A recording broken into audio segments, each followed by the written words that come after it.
Hello Gatsby Plant Science Summer School alumni. Welcome to this follow-on practical session where you get a chance to explore some more plant science, specifically with a microscope. Now, my name is Marty Jopson and I am a science communicator.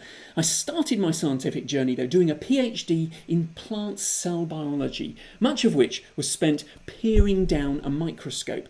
So, the microscope we're going to be using today comes specifically from Zeiss. Now, down in Cambridge at the Zeiss headquarters, Steve is standing ready by a microscope to make sure that I don't mess it up, because I'm in Yorkshire and I'm going to be driving this microscope remotely. So, let me show you the microscope we're going to be using. This is what it looks like. You can see my head is actually sort of immediately behind me, right? Is where the electrons are made, because this is a scanning electron microscope. It's not an ordinary light microscope. We see things, so to speak, with a beam of electrons, and that's made in this bit here. The beam of electrons comes down, hits the sample, and then what we see are electrons that, well, they're not so much bounced off it as created and pinged off. It's complicated, it's physics, and picked up by the detector here. So let's have a look inside at the specimen chamber. And what I need to do is I'll just go like that, and I can show you the specimen chamber. So this is the control panel, as it were, for the microscope. And obviously it's done all on a computer.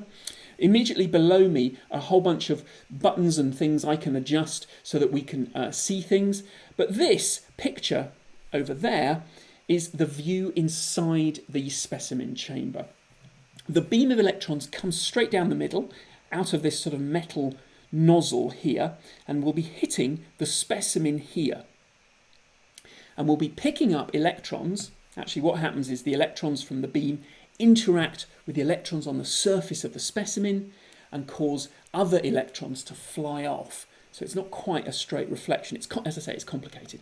They're picked up by this detector here, and they're seen there. Now, you can detect with all sorts of other devices inside, and that's what all the other things poking in are. We can pick up X-rays, we can pick up backscattered electrons, and all of that tells you more information about what you're looking at. But from our perspective, we actually need a relatively straightforward setup. Now, the whole chamber is at very, very low pressure. It's at literally a billionth or so of, or in fact, not even, no, it's about 25 billionths of an atmosphere of pressure. So just, fractions of a Pascal. And the bit immediately below me, down here, is actually a top-down view of the two specimens. Now, the specimens we're looking at today are actually part of a flower. It's called, it's a hibiscus flower called Hibiscus trionum, and this is what the flower looks like. It's a fairly common tropical plant that's where it grows, which is sort of, anywhere where it's sort of reasonably warm. It's been introduced all over the place in the Americas and in Africa and Asia and all sorts of the place. And it's these lovely little white flowers, a few centimetres across, with a dark purpley bit in the middle. But what's interesting about the dark purpley bit is it's iridescent. Now, what that means is that as you change the angle of the way you're looking at it, it changes colour. Now, it's sort of got a base red pigment in there, but as you change the angle, it changes colour. I've got a sort of a picture here which shows that a little bit better. Just down here, can you see how it sort of almost looks like there's an oily sheen on it? There's no oily sheen on it. It's perfectly smooth and dry, just like the yellowy white bits of the petal. And the reason for that is down to the structure of the cells, the surface of the cells. So if we zoom in on that, we should be able to work out what's going on. So let's do just that. So let's go back to the scanning electron microscope and actually switch to the specimen. So I'm going to turn on one of those detectors that I pointed at, the one at the side. And the way I do that is I click up here and then I scroll up through, and we're going to detect with this detector here. And when I click on that detector, suddenly we start to see our image. So what we have here is a little section of petal, and this is a section of the white petal. And if I zoom in on this, and to zoom in, all I have to do is click the magnification button, which is over here, and I just sort of slide that along like this. and we begin to zoom in. And I'm going to just pick a really nice section and centre it on the nice section there, and then we zoom in a little bit, and you can see immediately, and we're only at 100 times zoom, but you can see that the whole surface of the cell, of the cells, there's sort of these weird little pyramids. We'll go in one more. But there you go. Look at that. Isn't that brilliant? Looks like, I don't know what that would be, sort of load of little sort of sweets or something packed into a package. But all these little pyramids. And remember, this is the white part, and this explains partly why the petal is white there. And that's because the light that hits it is bouncing off in all different directions, because some of it hits the top of the little cones and some of it hits that side and is bounced off, and it's scattered in all directions, so it appears matte. There's no overall reflection, but it also appears white. There's a little bit of yellow pigment in there to colour it slightly, so you get a bit more yellow coming off. But basically, it's a sort of a flat, matte white, yellowy white reflection of the light from the sun because of these shapes. But let's have a look now at a different part of the specimen. Let's look at the iridescent part of the spectrum, of the petal, the specimen. So I'll zoom back out again, zoom right out. And now I'm going to jump over to the other chunk of specimen, the other chunk of petal, and it's about there probably, I reckon.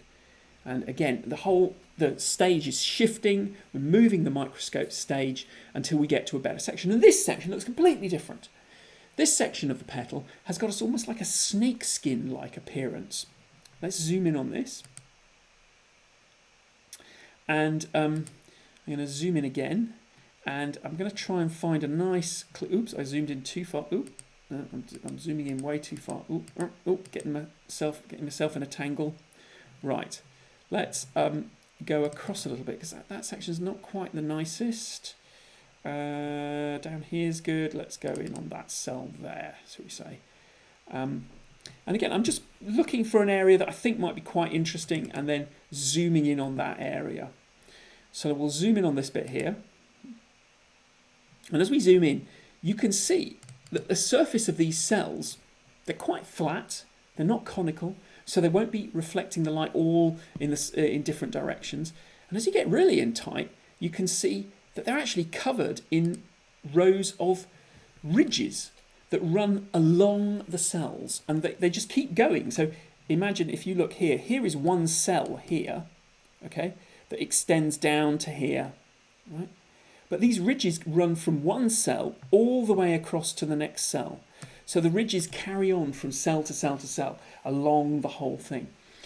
And what this effectively creates is something called a diffraction grating. And there are various examples you might have seen of this. If you've ever looked at the back of a CD or a DVD, that's basically a diffraction grating, because what you have is a series of grooves spaced, and look at the spacing as well. By the way, if you look at the scale bar at the bottom here, 10 nanometers. These things, a couple of nanometers across between the bars, okay? And that's a similar sort of spacing you get on a CD.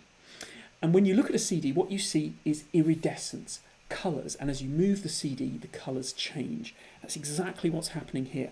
Light hits the tops of these ridges, bounces off, and creates lots of essentially individual little beams of light. And then you get interference between those beams of light. Sometimes it's constructive and sometimes it's destructive.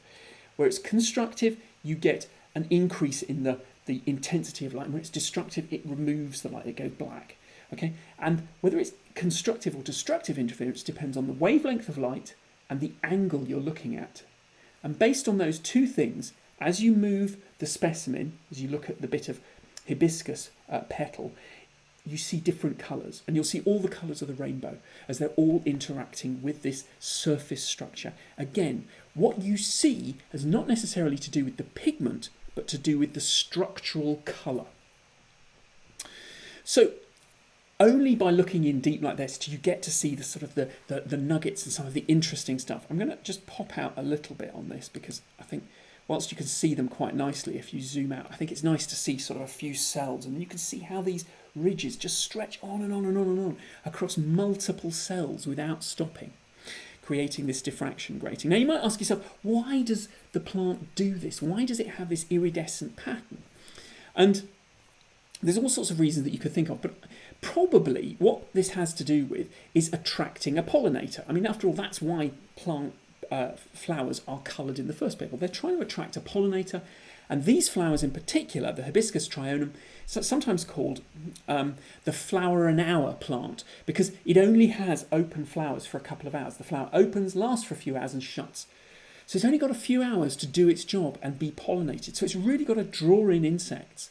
And you can imagine a bee, which is what pollinates these things, flying past, sees a little white flower, and then as it passes, the centre bit kind of flashes different colours at it and presumably attracts it. And in fact, that very same tactic is used by people making packaging for goods that we buy. They package them in sort of materials that are iridescent specifically so they attract your attention as you walk past them because they change colour, and we're attracted to that changing of colour. Presumably so are the bees. We don't know. That's purely speculation. But anyway, good fun having a good close look at it with a fantastic scanning electron microscope. So once again, I'm going to say thank you to Zeiss for letting me use their kit to show you this. I hope you've enjoyed that. This is all part of the Gatsby Plant Science Summer School. My name, just to remind you, is Marty Jopson. If you want to find out more about me, or you want to see more videos where I use microscopy, sometimes scanning electron microscopy, sometimes just light microscopy. I've done a whole load. There's hours of videos of me up there on the internet. Go to my YouTube channel. It's all up there for you to enjoy. A lot of it is plant science, but it's not all plant science. And if you want to follow me on Twitter, that's my Twitter address. And with that, I'm going to say that's all we have time for. Thank you very much, and bye-bye from me. Take care.